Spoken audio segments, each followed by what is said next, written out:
Hello, DND mode on Samsung Galaxy A16 5G. So let's get started. So first of all, go to your settings and choose vibration and sounds and vibrations.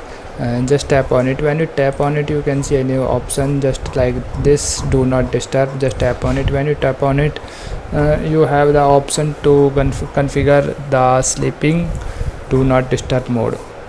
Okay, just tap on it. When you tap on it, you can see a new interface just like this. Here just select sleeping and switch on the sleeping mode. Okay, when you when you hit the sleeping mode, your DND mode is activated. You can try this mode by another method.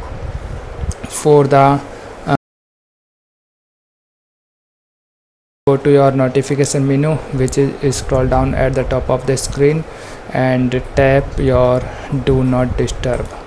Okay, so that's all in this video. I hope you like this video. If you like this video, then please hit the like button. Thank you.